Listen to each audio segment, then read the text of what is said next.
Greetings. This is Doc Ock coming at you live and direct. This is a new day and we're doing it in a slightly different way. It's the first time trying this out using our new from our new studio using some new software. So hopefully this will be an improvement. Like I said, we're in the testing phase right now, so just bear with us. And for today, we have a poem. Well, it's kind of a proverb. And the proverb for today is, from Peter Tosh, no matter where you come from, you're an African. No matter where you come from, you're an African. And that's one of the things about reggae music, is that a lot of proverbs were used, sometimes biblical, sometimes from the culture, but there's always a lot of proverbs and parables spoken of and used in the material, in the lyrics and the songs. And so in that vein, then we want to continue in that vein by using some proverbs and parables here on Doc Ock at noon and 9. And this is just our second show, our second presentation of the year. And we're calling this one Roots. What do we call it? Oh, shoot, it disappeared up there. We're calling it Roots of Rasta, from Africa and Eurasia. Let's see if I got that right. Let's see. Yeah, calling this Rasta Roots. There we go. Rasta Roots in Africa and Eurasia. And we say Eurasia because, number one, Europe is not a continent, and neither is Asia. There's no such thing as Europe or Asia. There is such a thing as Eurasia. So that encompasses that whole big, huge piece of land, because it's all one piece of land. So it makes no sense to divide it in half. That's a geopolitical designation, not a geographic designation. So we're going to use a geographic designation for that big piece of land where London and Paris and Bombay and Calcutta, they're all connected to that same big piece of land, Eurasia. All right, so without further ado, we're going to continue reading from Rastafari, A Way of Life. Rastafari, A Way of Life. See if I can get the book straight there. All right, oops, that way. There you go. Now you can see it real good. Rastafari, A Way of Life. And this is the first book I ever read on Rastafari. And it was a good primer because it's real basic. It doesn't try to tie you into a lot of dogma, because Rasta don't believe in no dogma. Okay? Rasta don't believe in no dogma. So we wouldn't want to start off on the wrong foot. Let me just adjust my volume here too. Seems like it's a little bit on the high side. I don't want to get any clicks. All right. Now, this first chapter. These chapters are real short. They're only a few pages each, which is really good. Glad of that. Jamaican evolution, African and European origins. African and European origins. Let me see if I can get do something else here too. Let's see if I can keep track of my time here. Okay, don't have what I'm looking for there, but I do have it here though. Let's see what we got here. All right, now there we go. Got the time. All right, it's always good to keep track of time. So yeah, so what I say it was called? It's called Jamaican Evolution, African and Eurasian Origins. Before Christopher Columbus sailed into Jamaica's Discovery Bay in 1494, the island was known as Jamaica, the Isle of Springs, by the native Arawak Indians. Within 100 years of Columbus's staking the Spanish claim, the peaceful Arawak had been virtually exterminated. Only 74 remained by the year 1511. So from 1494 to 1511, that's less than 20 years. Through the middle of the 16th century, the Spanish shared the island with nearly 1,000 sailors of fortune and pirates of all nationalities. Now, we have to go back and examine that term later, soldier of fortune or sailors of fortune. What exactly does that mean? They do say, and pirates of all nationalities. And we'll also go into defining that term as well. It's important that we have a good understanding of what these words mean, because the common definitions are not sufficient, definitely insufficient. All right. Meanwhile, while African labor was imported to cultivate the land during this period, the Spaniards failed to develop any social system or cultural framework of substance. Therefore, in 1655, when Oliver Cromwell sent an English force to seize Jamaica as part of his planned offensive against Spanish possessions in the New World, he laid the groundwork upon which the socio-political and economic structures of the island would become thoroughly English. So, 1655, Oliver Cromwell sent an English fleet to seize Jamaica. During the first 100 years of British rule, the population of the island increased drastically from 3,000 to 375,000, 17,000 of those being Caucasian, while the remaining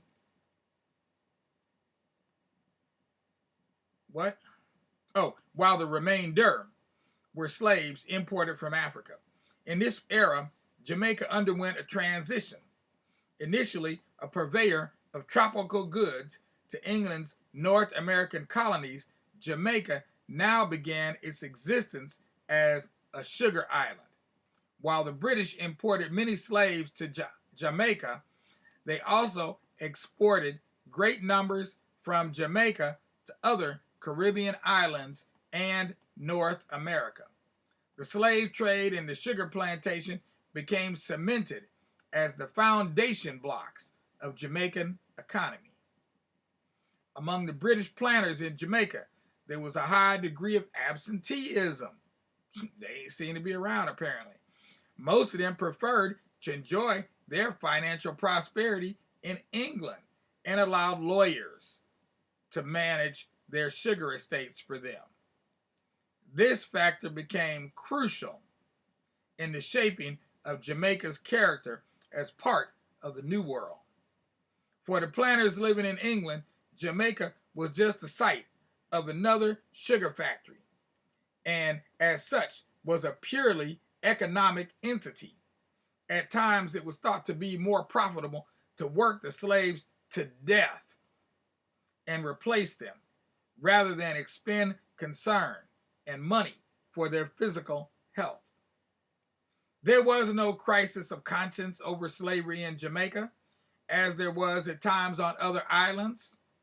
The lack of social structure and concern for the slaves' well-being played a part in the island's long history of rebellion, according to Jamaican scholar Orlando Patterson. Perhaps the most striking feature of the island during the first 90 years of British rule is the fact that it can only with difficulty be described as a society. This was essentially a society of immigrants and transients, unlike the slave systems of the American South or the majority of the Iberian colonies. There was here no ruling class who, infused with the pioneer spirit, were committed to the social well-being and cultural development of their community.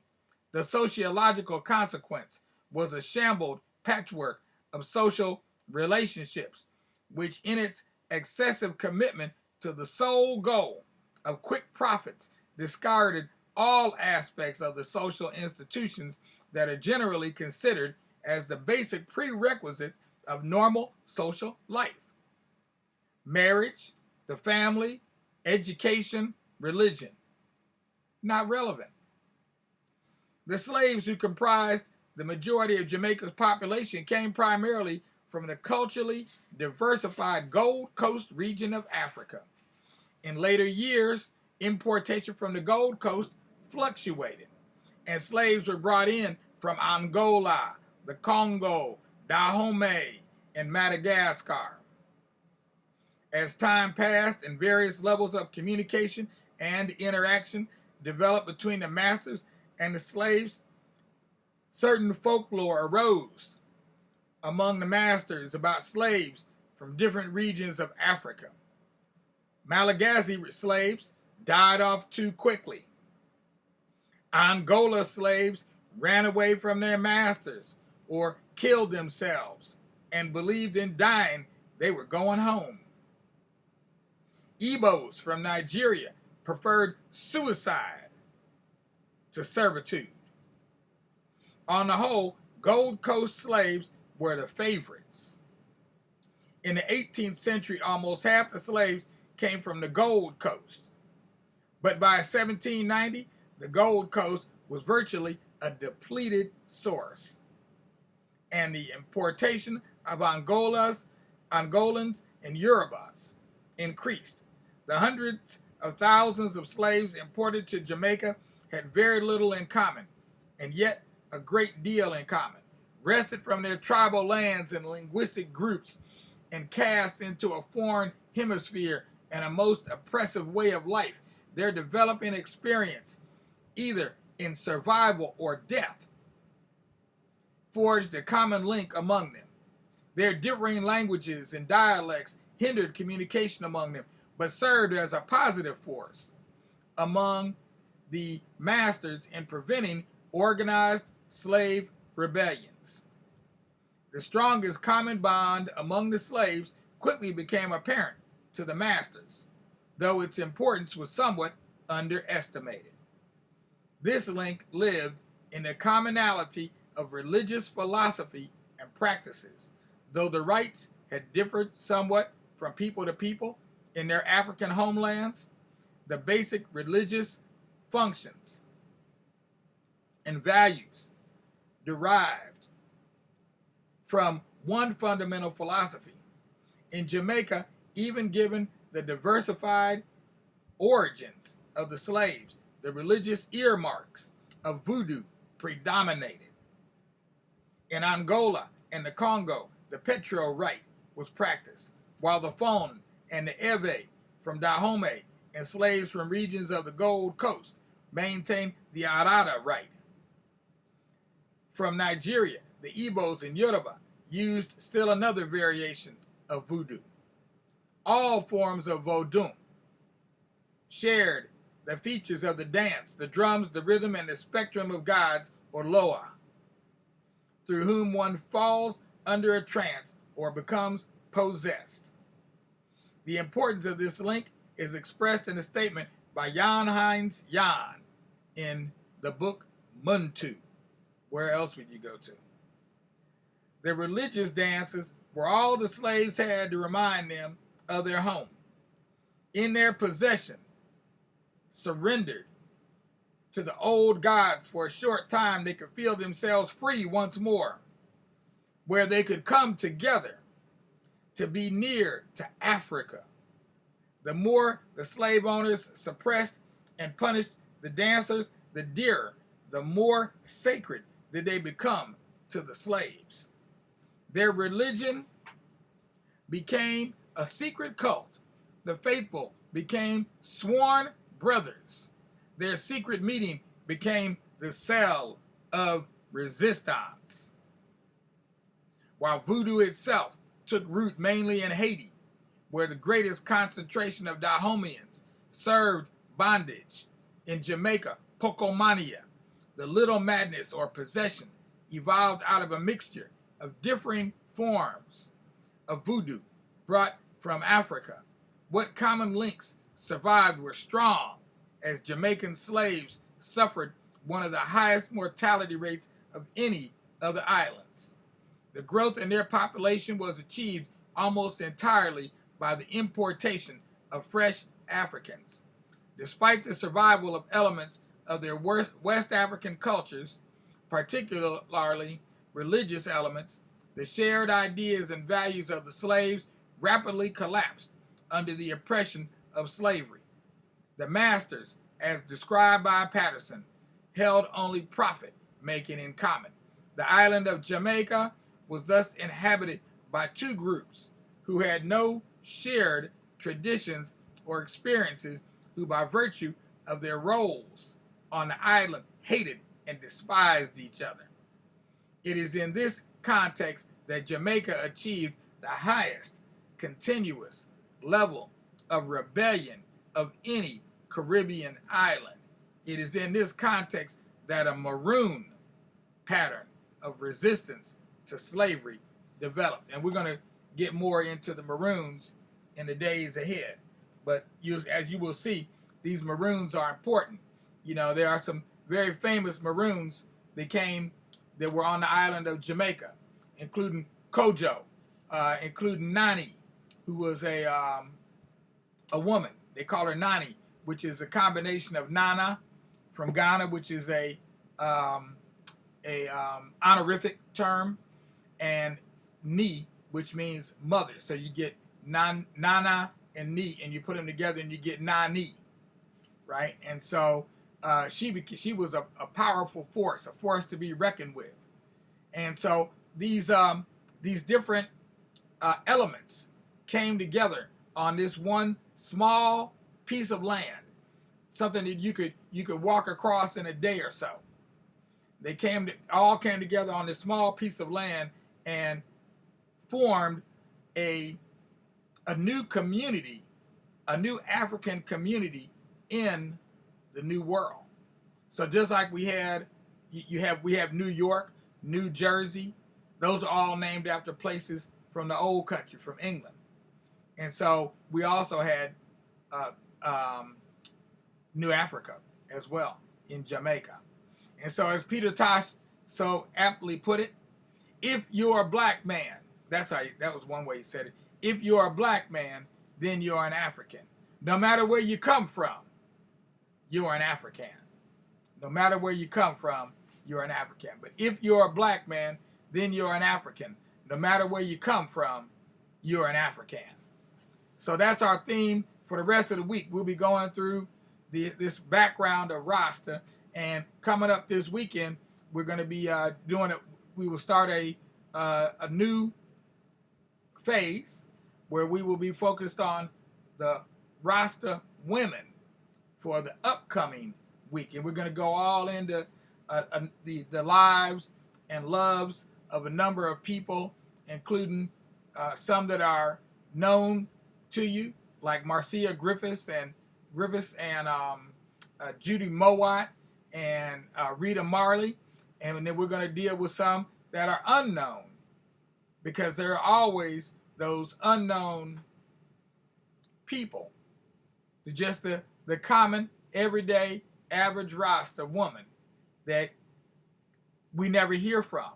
We only see and hear the stars, okay? Those people that are fortunate enough, quote unquote, to be depicted on our screens, from YouTube, through YouTube, and on TV, and in the various performances, the shows, concerts, etc. that go on.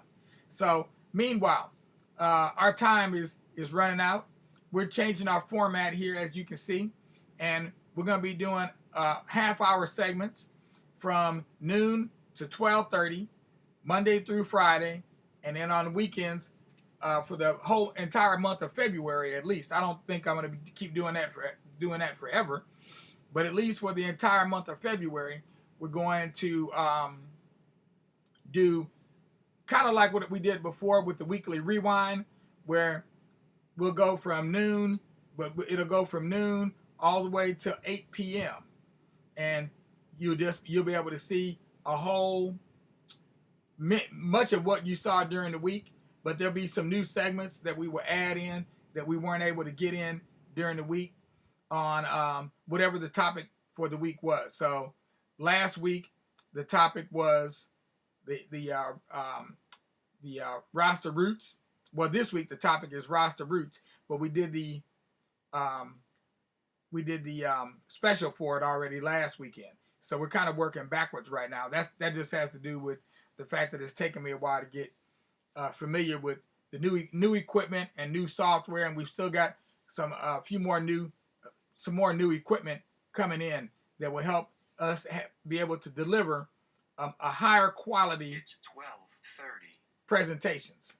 So, looking forward to the new year. Greetings to one and all. This is Doc Ock signing off.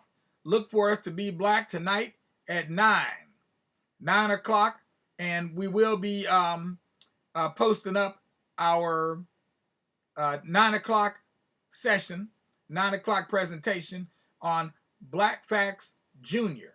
So we're going to start going directly to Black Facts Junior instead of going to Black Facts and then having to transfer it over to Black Facts Junior. We're going to go directly to Black Facts Junior, and then we'll share it out from there with the other different entities on Facebook, etc. Well, we'll go directly to Facebook as well. So look for us again at 9, and we will be getting into some Jamaican storytelling, and we're going to be featuring people starting tonight, like Miss Lou, which we featured her before, but we're going to feature her in a different way. And we're featuring people like where you actually get to see Miss Lou herself. And so look for that. It's going to be special. You know, we're still, like I said, in the process of testing out equipment, so there might be a glitch here or there. Just bear with us. Be patient. We're going to get it together. And when it's all said and done, you're going to have more fun. Don't forget to subscribe below. Make sure to subscribe, and make sure to also like our, if you're on YouTube, give us a like. If you're on, if you're on Facebook, give us a like. If you're on YouTube, give us a thumbs up, and go ahead and subscribe so you don't miss out the next time we put up a new live stream. All right. Peace out without a doubt. See y'all tonight at 9.